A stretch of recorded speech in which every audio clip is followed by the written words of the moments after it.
গুরুত্বপূর্ণ ছিল শিক্ষা সংস্কার করা, কিন্তু আমরা দেখছি শিক্ষা ব্যবস্থা সংস্কারের জন্য অন্তর্বর্তীকালীন সরকার কোনো ধরনের ভূমিকাই নিচ্ছে না। দক্ষিণ এশিয়া এমনকি পুরো বিশ্বে যে শিক্ষা খাতে বরাদ্দ বাংলাদেশ একদম নিচের দিকে।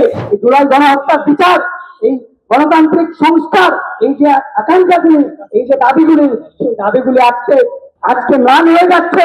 ছাত্র সংসদগুলি বিতর্কিত ভূমিকা পালন করছে, ছাত্রদের দাবির পক্ষে না দাঁড়িয়ে তারা বরং শিক্ষক নিপীড়নের ঘটনা ঘটাচ্ছে।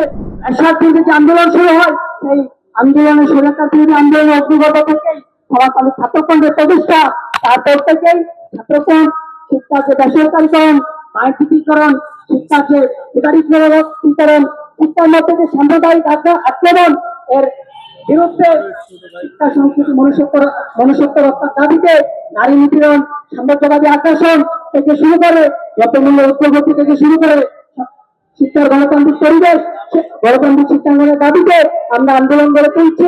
শিক্ষার্থীদের দাবি দেওয়ার রক্ষার জন্য আমরা আন্দোলন গড়ে তুলছি। বন্ধুগণ, এই দীর্ঘদিনের পরিক্রমায় আমরা বিগত সময়ে আওয়ামী ফেসিবাদী সময়ে শিক্ষাক্রম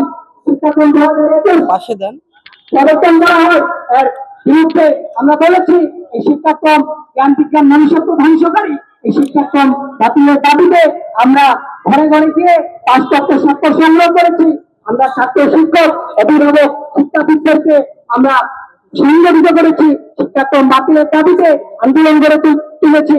এই ধারাবাহিকতায় যখন 2024-এ ছাত্র জনতার গণ অভ্যুত্থান শুরু হয়, সেই ছাত্র জনতার গণ অভ্যুত্থানে সমাজতান্ত্রিক ছাত্রফ্রন্ট একটা গুরুত্বপূর্ণ ভূমিকা পালন করে।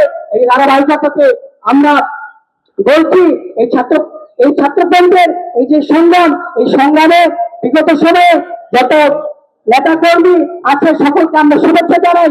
আমাদের সংগঠনের শুভাকাঙ্ক্ষী সমর্থক দরদী সকলকে আমরা শুভেচ্ছা জানাই। বন্ধুগণ, আমরা বর্তমান সময়ে অবস্থান করছি একটা রক্তক্ষয়ী গণ অভ্যুত্থান পরবর্তী সময়ে।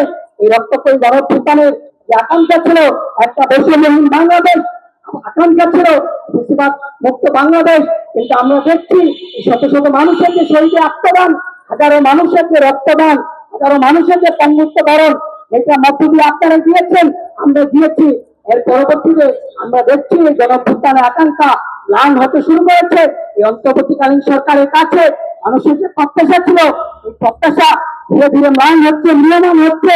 বন্ধুগণ, আপনারা দেখছেন এই যে জুলাই গণহত্যার বিচার হবে, সেই প্রত্যাশা ছিল দেশের গণতান্ত্রিক রূপান্তর হবে, কিন্তু আজকে আমরা দেখছি এই জুলাই গণহত্যার বিচার, এই গণতান্ত্রিক সংস্কার, এই যে আকাঙ্ক্ষাগুলি, এই যে দাবিগুলি, সেই দাবিগুলি আজকে ম্লান হয়ে যাচ্ছে।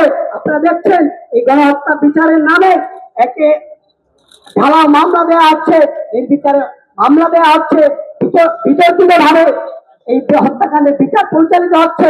এইটা আসলে এই গণহত্যার বিচার প্রক্রিয়া নিয়ে প্রশ্ন উঠছে। আপনারা দেখছেন এক সংস্কারের যে আলোচনা ছিল, সংস্কারের জন্য সবচেয়ে গুরুত্বপূর্ণ ছিল শিক্ষা সংস্কার করা, কিন্তু আমরা দেখছি শিক্ষা ব্যবস্থা সংস্কারের জন্য অন্তর্বর্তীকালীন সরকার কোনো ধরনের ভূমিকাই নিচ্ছে না। এতগুলো সংস্কার কমিশন হওয়ার পরেও আমরা দেখলাম শিক্ষা সংস্কার কমিশন হয়নি। আমরা দেখলাম যে গণঅভ্যুত্থানের পরে প্রথম যে বাজেট হলো, সেখানে শিক্ষা খাতে বরাদ্দ বাড়েনি। ঢাকা বিশ্ববিদ্যালয় থেকে শুরু করে বিভিন্ন বিশ্ববিদ্যালয়গুলো যে বাজেট হলো, সেখানে ছাত্র স্বার্থ সংশ্লিষ্ট যে খাতগুলি, সেই খাতগুলিতে বরাদ্দ বাড়েনি।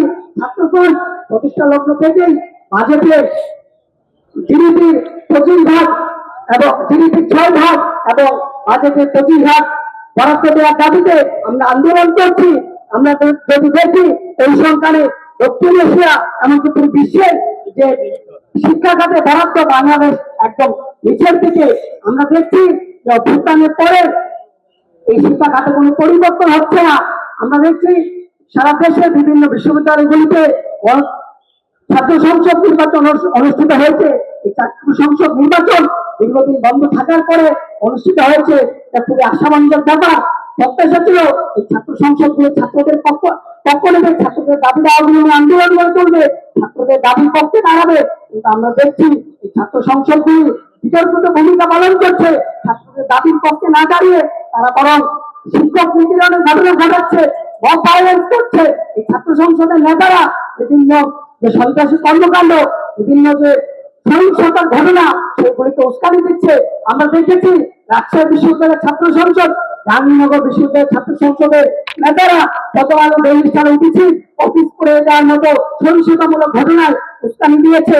এই ঘটনাগুলি ছাত্র সংসদের যে ভূমিকা সেটা সম্পর্কে শিক্ষার্থীদের মধ্যে নেতিবাচক ধারণা তৈরি করছে। এই ঘটনাগুলি শিক্ষার পরিবেশকে বিকৃত করছে। আমরা দেখলাম গত কয়েকদিন আগে এশিয়া প্যাসিফিকে দুইজন শিক্ষককে বহিষ্কার করা হলো। এই ধরনের মতবাজি চলছে, মত ভায়োলেন্স চলছে। শিক্ষার যে মূল উদ্দেশ্য একটা মুক্ত চিন্তা মানুষের মধ্যে প্রশ্ন তৈরি করা, সেগুলি ব্যাহত হচ্ছে। আমরা যদি বলি এই যে শিক্ষার পরিবেশ সেটা কিন্তু পরিবর্তন হচ্ছে না। অভ্যুত্থানের যে আকাঙ্ক্ষা ছিল সংস্কার পরিবর্তন, আপনারা যদি দেখেন যে বাংলাদেশের ছাত্র রাজনীতিতে দীর্ঘদিন ধরে যে দুইটা ধারা চলছে, একদিকে সন্ত্রাস দখলদারিত্বের ধারা, একদিকে চাঁদাবাজি গুন্ডাবাজি এই ধারা, অন্যদিকে আছে ছাত্রদের স্বার্থ রক্ষার ধারা। প্রত্যাশা ছিল অভ্যুত্থানের পরে সন্ত্রাস দখলদারিত্বের যে ধারা সেটা পরিবর্তন হবে, ছাত্র স্বার্থের পক্ষে যে ছাত্র রাজনীতি সেই রাজনীতি শক্তিশালী হবে। কিন্তু আমরা দেখছি অভ্যুত্থান পরবর্তী সময়েও কিন্তু সন্ত্রাস দখলদারিত্বের যে পরিবেশ সেটা বন্ধ হচ্ছে না। তাই আপনাদের কাছে আমরা আহ্বান জানাবো, আপনারা এই সন্ত্রাস দখলদারিত্বের বিপরীতে বাংলাদেশের গণতান্ত্রিক রূপান্তরের জন্য, শিক্ষা ব্যবস্থাকে রক্ষার জন্য, ছাত্র স্বার্থ রক্ষার জন্য, ছাত্র স্বার্থের পক্ষে আদর্শবাদী যে রাজনীতি সেই রাজনীতিকে শক্তিশালী করেন।